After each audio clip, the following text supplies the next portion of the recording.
Misiles lanzados por Estados Unidos e Israel cruzaron los cielos de Irán, sobrevolando campos y desiertos en un vuelo bajo para dar inicio a otra guerra en Medio Oriente. Podría parecer solo otro conflicto, pero entre finales de febrero y principios de marzo de 2026, Irán empezó a arder. Al ver a su liderazgo decapitado, Israel y otros países sintieron el peso de la venganza iraní, mientras las explosiones volvían a sacudir Medio Oriente. ¡Oh, mierda! ¡Es un cohete! ¡Dios mío!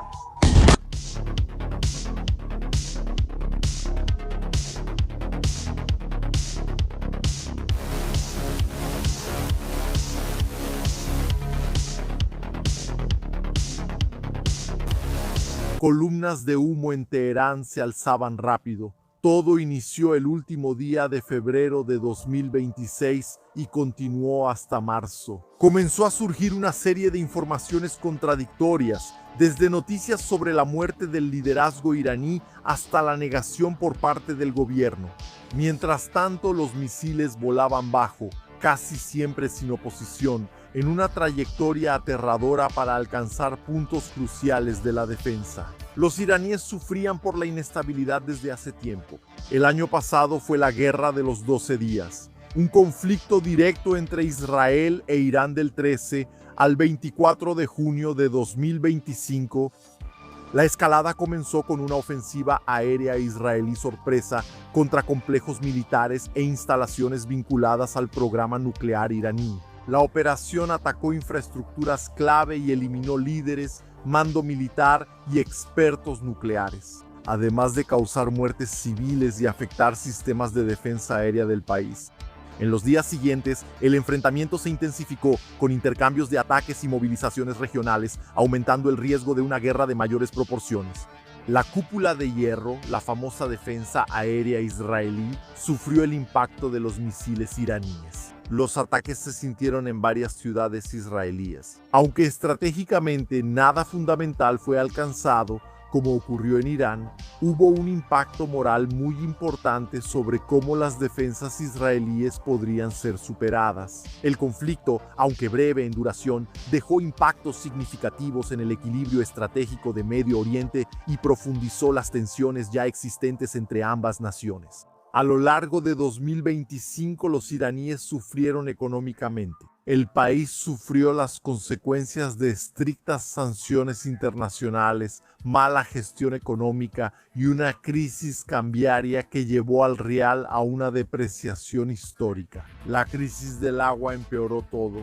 El análisis de imágenes satelitales mostró que los principales embalses que abastecían a la capital estaban muy por debajo de su variación estacional típica. Esa acumulación de problemas culminó en una huelga en los bazares de Teherán y Mashhad, que rápidamente se transformó en el movimiento de protesta más extenso de la historia de la República Islámica. Los eventos, que se prolongaron hasta el 16 de enero de 2026, se extendieron rápidamente por las 31 provincias de Irán, alcanzando cientos de ciudades, y evolucionaron de reivindicaciones contra la inflación y la escasez de recursos básicos a exigencias explícitas de derrocamiento del régimen ideocrático y una transición política liderada por figuras como el príncipe heredero Reza Pahlavi. Organizaciones de derechos humanos calificaron la respuesta estatal como muy violenta, con milicias, agentes químicos y ejecuciones de heridos, y un bloqueo casi total de Internet. Para ocultar la represión y detenciones masivas, las cifras de muertos varían mucho. Las oficiales hablan de miles y estimaciones independientes de decenas de miles. Empezaron a circular videos en las redes sociales mostrando los cadáveres. Había familiares llorando sobre bolsas negras. Hubo videos no verificados de lo que sería un ataque de las fuerzas de seguridad contra personas fuera de las zonas más violentas de las protestas. La represión habría sido coordinada por Ali Larijani bajo órdenes del líder supremo, Ali Khamenei, incluyendo acusaciones de fosas comunes e intimidación a los familiares. También hubo manifestaciones a favor del gobierno, donde se mencionó a hombres de las fuerzas de seguridad que murieron como mártires luchando contra los insurgentes. El escenario pasó a ser citado como un factor decisivo para la reevaluación de las políticas de Estados Unidos e Israel ante la crisis, siendo utilizado por Donald Trump como bandera para el ataque, algo bastante irónico considerando cuánto algunos aliados de Estados Unidos también tenían violaciones comunes de derechos humanos y estaban ahí, muy cerca de Irán. Pero cualquiera con dos neuronas biológicas sabe cómo las grandes potencias actúan en sus ataques a otros países.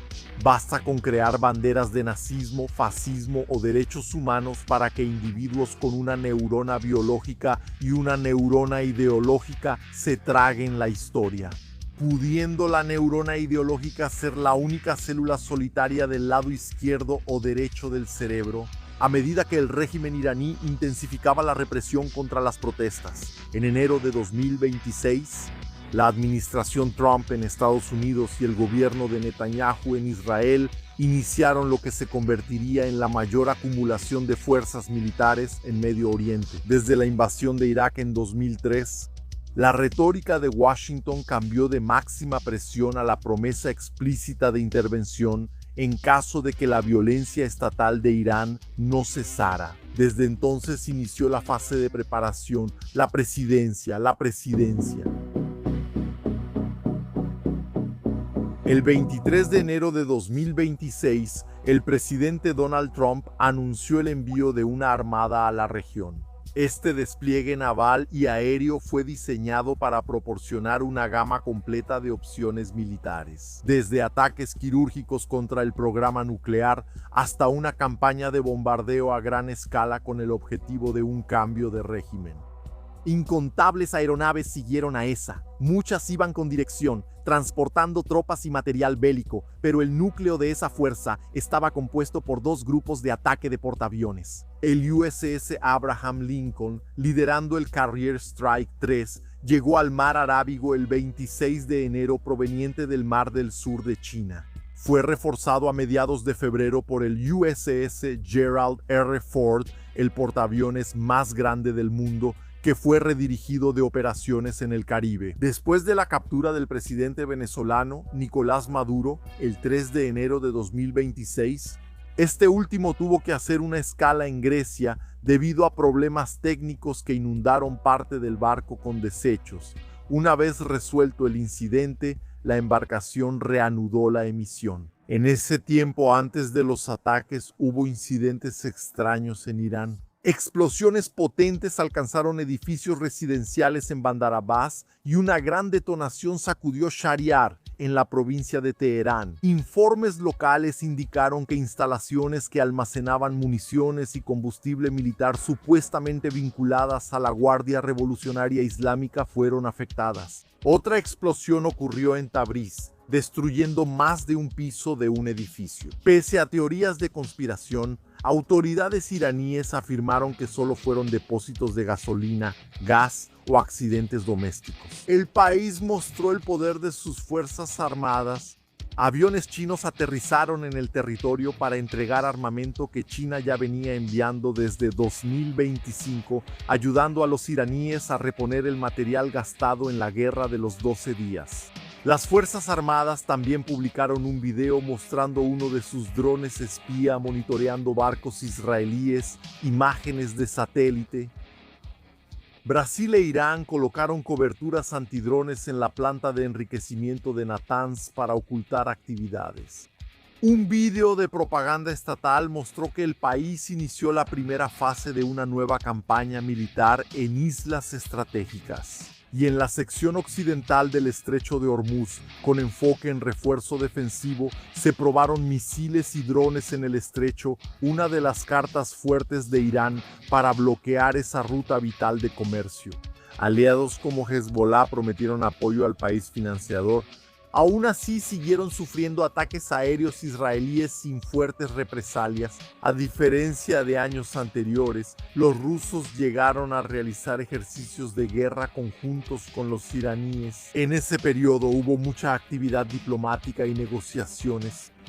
Un analista chino llegó a decir que si Estados Unidos atacaba a Irán, los iraníes destruirían Israel en pocos días. Nada detuvo el lanzamiento de misiles en febrero de 2016. 2026. Un ataque cibernético masivo paralizó las comunicaciones militares y civiles en todo el país. De repente, los buques de guerra de Estados Unidos en el mar Arábigo y el Golfo de Omán lanzaron salvas militares. Misiles atacaron centros de comando y control en Teherán.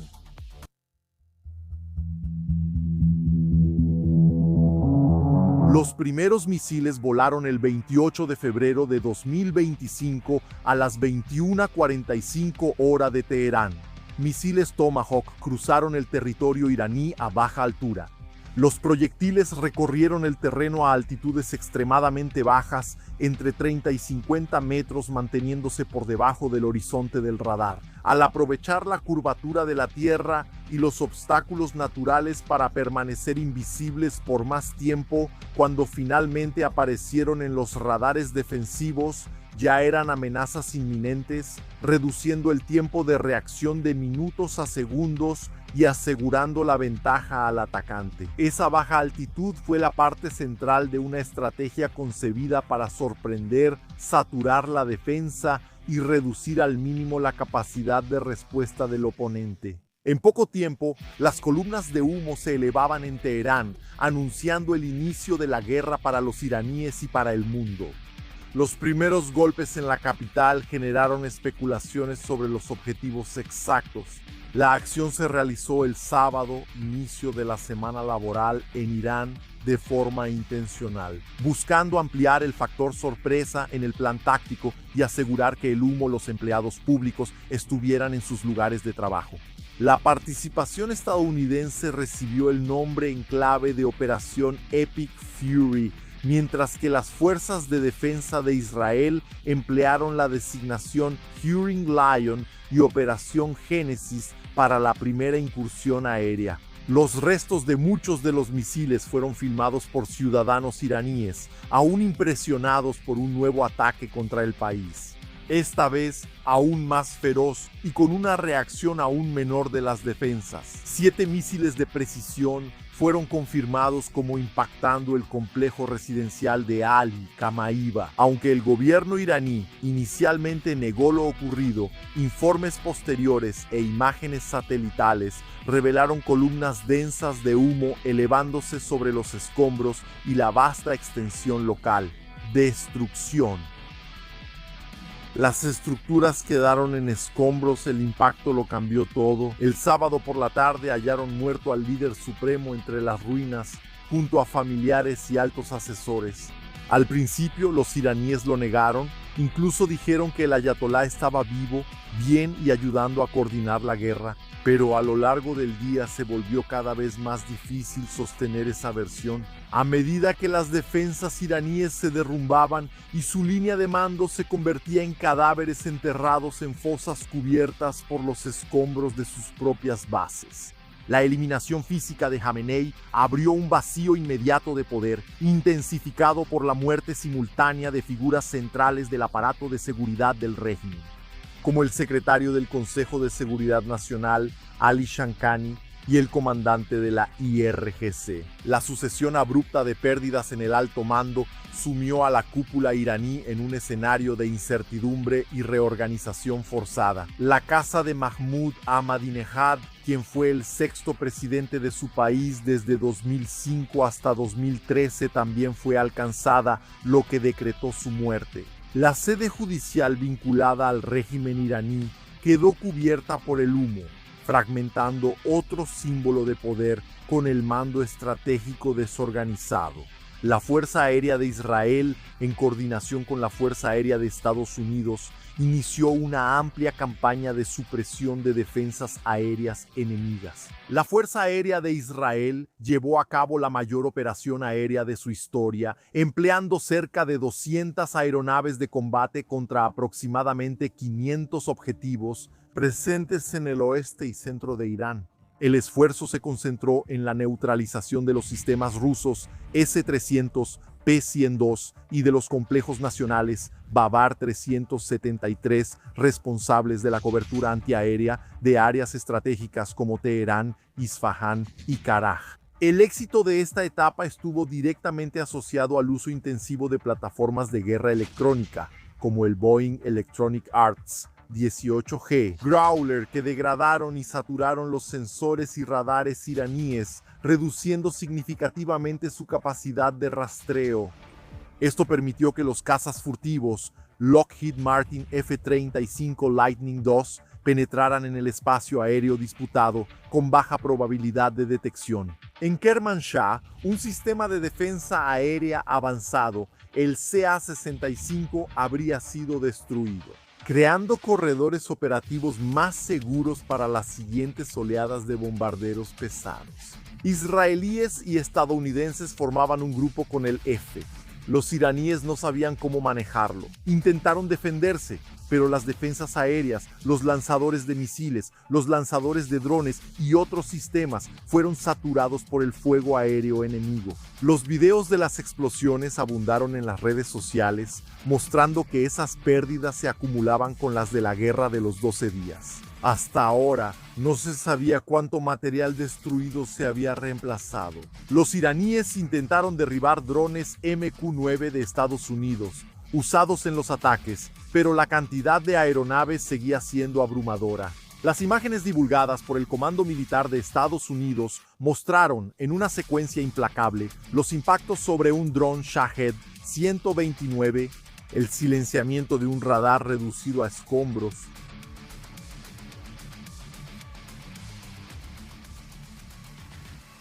el avión en una situación de disparar. Los aviones podían disparar en situación de peligro, y los aviones podían y aviones disparar artillería antiaérea. Alcanzado con precisión en pocos segundos, los videos condensaron la intensidad de la operación y la destrucción dirigida a las capacidades militares iraníes. No solo Teherán sintió los impactos, surgieron más columnas de humo en Isfahán, un importante polo industrial y científico en el centro del país, sede de grandes instalaciones de investigación nuclear y producción de tecnología nuclear civil. Los estadounidenses e israelíes también apuntaron a Bushehr, una ciudad portuaria en el sur, con una importante planta nuclear en operación, que abastecía energía al sistema nacional y era un activo clave en la política energética y el equilibrio militar regional. Los misiles volaron rápidamente hacia Abbas, una región petrolera e indígena clave para el sector energético iraní. Además, por su proximidad a bases militares y logísticas en el suroeste, la frontera con Irak se convirtió en un objetivo constante de los misiles en estos primeros días de la guerra de misiles en Kermanshah. La ciudad fronteriza ardió bajo el impacto, con su importancia económica en el comercio transfronterizo con Irak y sitios militares estratégicos en las zonas mediterráneas. Acciones: la proyección de poder en el oeste de Irán. Liberar esa frontera podría dar libertad a los kurdos para entrar a Irán, un lugar donde la etnia era oprimida. Tabriz sufrió de nuevo. Como en la Guerra de los 12 días, era un punto militar importante que recibió los impactos de los misiles. La ciudad era el mayor centro urbano e industrial del noroeste de Irán, con una fuerte base de manufactura, petroquímica e infraestructura que sostenían la economía regional y la producción industrial del país. Desde el aire, las instalaciones de misiles, depósitos y la 21ª División de Infantería Panzer fueron objetivos clave. Otras ciudades también recibieron el fuego combinado de Israel y Estados Unidos. Shiraz, Shabahar y Saedán quedaron cubiertas de humo, dejando claro para todos en Irán lo que estaba sucediendo, ya que la televisión no estaba informando bien lo que realmente ocurría en el país. Por la noche, en Teherán, atacaron edificios de radio y televisión. Los medios estatales sintieron el golpe al notar que el país reaccionaba menos y las pérdidas iraníes se acumulaban rápido. Ali Shankani fue reportado como muerto ese mismo día, seguido por el comandante del cuerpo de la Guardia Revolucionaria Islámica, Mohammad Pakur, y por el ministro de Defensa, Aziz Naziradeh, cuyas muertes fueron confirmadas por los medios estatales al día siguiente. Abdurrahim Mousavi, jefe del Estado Mayor de las Fuerzas Armadas, también fue declarado muerto en la madrugada del 1 de marzo, consolidando la eliminación de gran parte del alto mando militar iraní.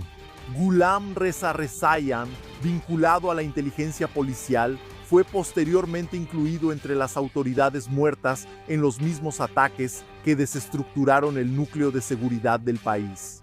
Tanta destrucción y pérdidas, sin embargo, no impidieron que Irán actuara.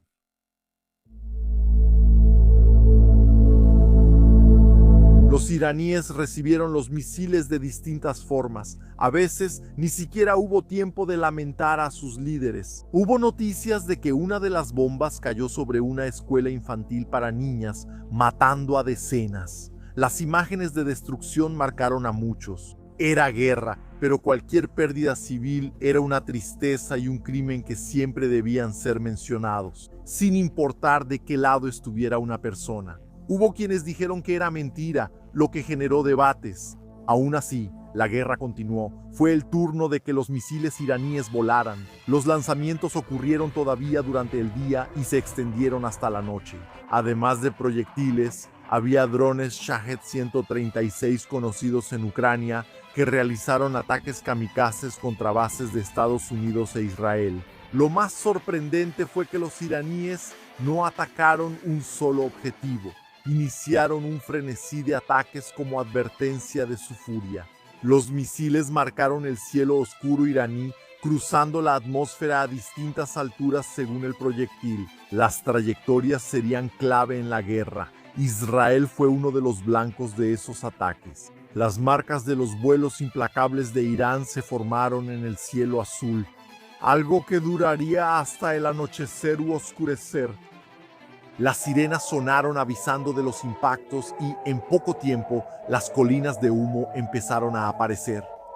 Los cielos israelíes se convirtieron en el escenario de otra batalla entre la cúpula de hierro y los misiles lanzados por los ayatolás. No era fácil detener los ataques iraníes, se necesitaron varios lanzamientos para destruir algunos de ellos.